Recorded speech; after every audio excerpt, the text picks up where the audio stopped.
Life में success इतना आसानी से अगर मिल जाता है ना, तो यहाँ पे हर कोई सक्सेसफुल ही होता, उसके लिए मेहनत करना पड़ता है। सोचिए 100 में कोई 99 बंदा ला रहा है तो वो कितना मेहनत करता होगा अपनी पढ़ाई को लेकर, ठीक है।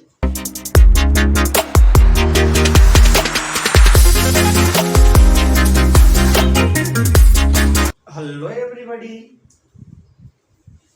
नहीं दिख रहा था, अभी दिख रहा हूँ। हेलो एवरीबॉडी, फिर से लाइट के पार्ट 9 में आपका स्वागत है।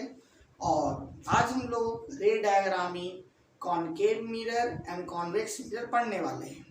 अगर आपको किसी तरह का प्रॉब्लम होता है तो आप कमेंट बॉक्स में डाल सकते हैं, उसके रिगार्डिंग मैं वीडियो जरूर बनाऊंगा, ठीक है। और जिनका क्वेश्चन अच्छा रहेगा उसके जवाब भी दूंगा, ओके। सो यहाँ पर जो हम लोग पिछले 8 पार्ट को अगर आपने नहीं पढ़ा है और तो आप जाके हमारे चैनल के प्लेलिस्ट से उसको पढ़ सकते हैं। साथ ही चैनल को सब्सक्राइब जरूर करिए क्योंकि आपको फिर आगे का अपडेट भी मिलते रहेगा।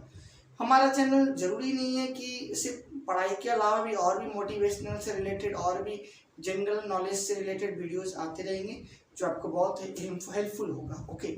सो रे डायग्राम इन कॉनकेव मिरर, तो इसमें कुछ रे डायग्राम क्या होता है, तो रे डायग्राम इज नेसेसरी क्योंकि एक मिरर पे लाइट बहुत तरीके से आ सकते हैं, मगर लाइट के आने के बाद, रिफ्लेक्शन के बाद लाइट इधर बहुत अलग अलग डायरेक्शन में जाता है। मगर रे डायग्राम जो है कुछ स्पेसिफिक डायरेक्शन का एक एनालिसिस है, ठीक है। तो जैसे लाइट अगर प्रिंसिपल एक्सिस के पैरेलल हो रहा है, एनालिसिस का जरूरत क्यों है? इमेज फॉर्मेशन के लिए इस एनालिसिस की हमें सख्त जरूरत होती है। So first is image form, हम लोग यहाँ पर देखेंगे। सबसे पहले अगर ये एक कॉनकेव मिरर है और लाइट प्रिंसिपल एक्सिस के पैरेलल आ रहा है, तो जो लाइट प्रिंसिपल एक्सिस के पैरेलल आ रहा है वो रिफ्लेक्शन के बाद फोकस से जाएगा, ठीक है।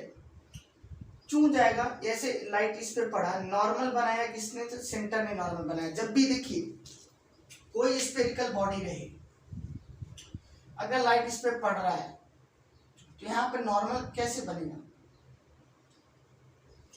तो नॉर्मल बनेगा सेंटर ऑफ स्फीयर से बनता है, और ये एंगल ऑफ इंसिडेंस हो जाएगा, और इसके बाद इधर वाला एंगल ऑफ रिफ्लेक्शन हो जाएगा। ठीक उसी प्रकार नॉर्मल यहाँ पे भी सेंटर से बना क्योंकि कभी न कभी ये स्फीयर था, और ये जितना एंगल इधर है उतना ही एंगल इधर बना और लाइट फोकस से पास किया, पहला। दूसरा इसका जस्ट रिवर्स है कि अगर कोई लाइट फोकस से जाकर प्रिंसिपल एक्सिस पे पड़ेगा तो वो प्रिंसिपल एक्सिस के पैरेलल जाएगा, ये दूसरा हो गया। थर्ड वन है अगर लाइट किसी सरफेस पे नॉर्मली पड़ेगा तो वो नॉर्मली उसी डायरेक्शन में लौट के आएगा। ऐसा इसीलिए है कि ऐसा, आपको एक एग्जांपल लेते हैं कि ये angle of incidence, angle of reflection, ये 30 है, ये भी 30 होगा। अगर ये 20 हो जाए तो ये भी 20 हो जाएगा, ये 10 हो जाए ये भी 10 हो जाएगा। उस तरह से जब ये लाइन इसी के ऊपर हो जाए 0 तो ये भी 0 हो जाएगा। तो लाइट नॉर्मल पर है, तो नॉर्मल पे लाइट है, तो जो लाइट नॉर्मल पे रहता है तो उसी डायरेक्शन में लौट जाता है, तो उस केस में angle of incidence and angle of reflection is said to be 0, okay. Now the fourth one, अगर लाइट प्रिंसिपल एक्सिस पर थीटा एंगल बनाता है, पोल पर लाइट पड़ता है और थीटा एंगल प्रिंसिपल एक्सिस से बनाता है, तो यहाँ पे नॉर्मल का काम सेंटर करेगा, सेंटर से लाइन जा रहा है यही नॉर्मल है। तो इस केस में जो एंगल ऑफ इंसिडेंस है और जो एंगल ऑफ रिफ्लेक्शन है वो सेम हो जाए, क्योंकि नॉर्मल काम यही कर रहा है। कोई भी लाइन जो सेंटर से पास करके जा रहा हो मिरर पे वो नॉर्मल होता है, तो ये नॉर्मल है तो ये दोनों एंगल भी सेम होगा और लाइट इसी तरह से लौट जाएगा। ये हेल्पफुल है इमेज फॉर्मेशन में। अब हम इसके आगे पढ़ेंगे रे diagram in convex mirror. Convex mirror में कैसे रे डायग्राम बनता है? सो इट्स द रे डायग्राम इन कॉन्वेक्स मिरर। मेरे को लगता है इरेज करना पड़ेगा, ऐसे तो बनेगा नहीं।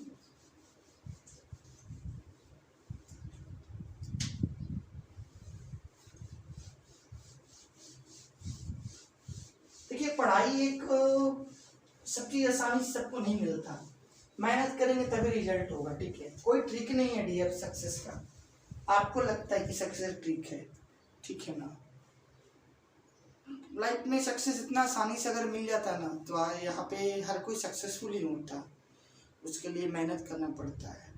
सोचिए 100 में कोई 99 बंदा ला रहा है तो कितना मेहनत करता होगा अपनी पढ़ाई को लेकर, ठीक है। तो 40-50 नंबर तो कोई भी उठा के ला सकता है, मगर जैसे से आप ऊपर जाते हो ना तो you have to put more and more effort. Okay, तो हमारा है कॉन्वेक्स मिरर है जो है, कॉन्वेक्स मिरर में देखते हैं ऐसे ही हमारा कॉन्वेक्स मिरर है और एक लाइट पैरेलल टू सॉरी मैंने गलत बना दिया, पैरेलल टू प्रिंसिपल एक्सिस है और अब इस पे स्ट्राइक कर रहा है। जब ray of light parallel to principal axis strike कर रहा है तो जानते हैं कि सेंटर इसकी इधर होगा, क्योंकि सर्किल तो ऐसे बनेगा ही। यहाँ पे नॉर्मल कैसे बने, तो नॉर्मल तो बनाने का काम सेंटर का ही है, ये नॉर्मल बनाएगा और ये एंगल ऑफ इंसिडेंस है, लाइट को इधर जाना चाहिए। तो चलिए लाइट इधर लेके जाते हैं कि भाई लाइट तो इधर जा। जब ये लाइट तो जा रहा है ना, अगर गौर से देखेंगे तो ये लगेगा जैसे लाइट कहाँ से निकल के आ रहा था, फोकस से निकल के आ रहा था। ज़्यादा थोड़ा सा ज़्यादा मोड़ दिया लाइट को। अब मैं मिरर तो हूँ नहीं कि लाइट को एकदम एक्यूरेसी के साथ बेंड करूँगा। अब ये एंगल ऑफ ये प्रिंसिपल एक्सिस के पैरेलल अगर लाइट है तो वो नॉर्मल का काम ये कर रहा है, सेंटर से जो लाइन जा रहा है वो इस तरह से लौट के लाइट जाएगा कि लगेगा फोकस से निकल के आ रहा है। याद रखिएगा, ठीक है ना। मैं भी देख लूँ जरा, ऑलमोस्ट लग रहा है पैरेलल, ज़्यादा नहीं लग रहा मगर लग रहा है ये पैरेलल। तो लिख सकते हैं light parallel to principal axis get reflected in such a way, get reflected in such a way, लिख देता हूँ क्योंकि डायग्राम से कितने लोग भूल जाते हैं। in such a way that it seems to be coming from focus, to be coming from focus, कहाँ से आता हुआ दिख रहा है आपको, फोकस से आता हुआ दिख रहा है। दूसरा आप यहाँ पे देखेंगे इसका जस्ट रिवर्स,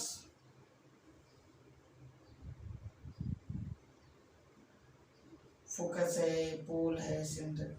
लाइट इस तरह से मिरर पे आ रहा है, अगर यहाँ पे गलती से भी होल होता ना तो लाइट सीधा चला जाता फोकस पे।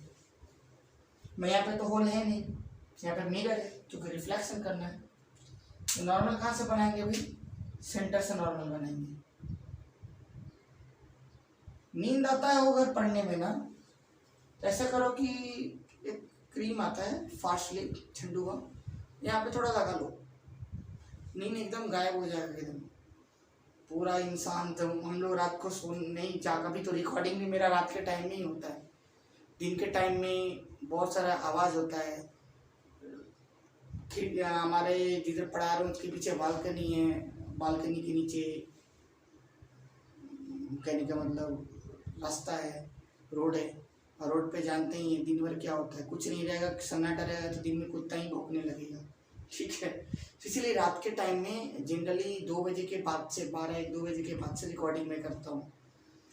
तो ये थोड़ा हार्ड होता है, मगर क्या बात है कि भाई मेहनत तो करना पड़ेगा ना, आपका ही भला होगा, मेरा ही भला होगा, ठीक है।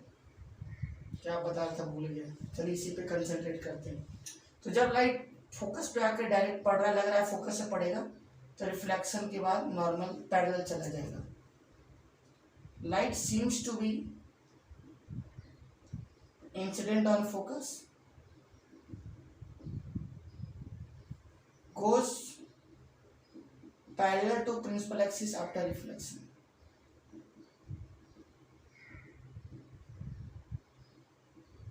Axis after reflection.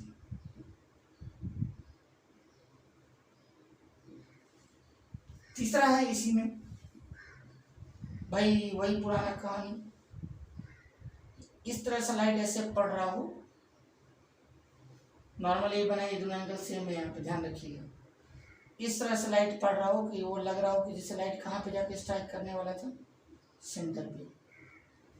तो सेंटर पे लाइट जो पड़ रहा होता है उसको नॉर्मल ही मानते हैं, नॉर्मल भी इसी लाइन पे बनने वाला है। तो इस केस में लाइट सेम पाथ पे रिटर्न हो जाएगा, angle i is equal to angle r हो जाएगा, दोनों जीरो होगा।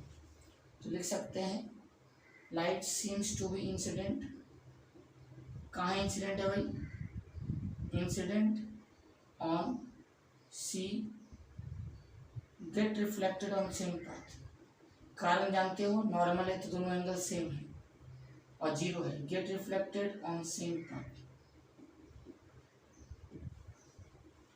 हमारा क्वेश्चन नंबर, टॉपिक नंबर यहाँ पे 4।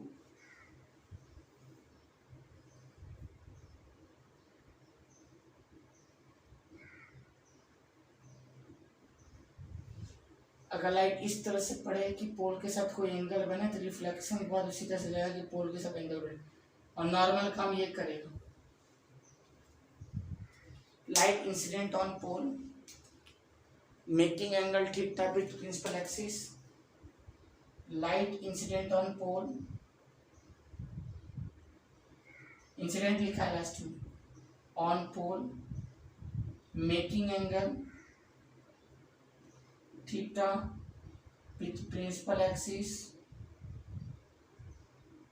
get reflected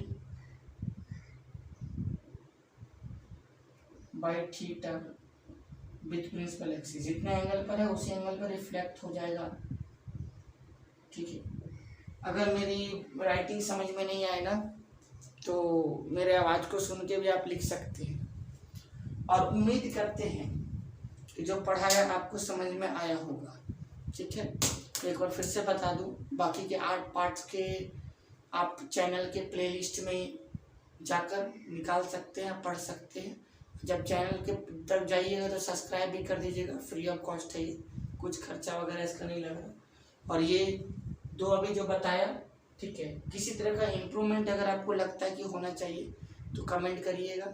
ठीक है, जहाँ तक पॉसिबल हो पाएगा इम्प्रूवमेंट करेंगे। Okay, thank you and have a nice day. Next part में हम लोग पढ़ेंगे I think image formation in plane mirror पढ़ना, कॉनकेव मिरर पढ़ने वाले। So thank you and have a nice day.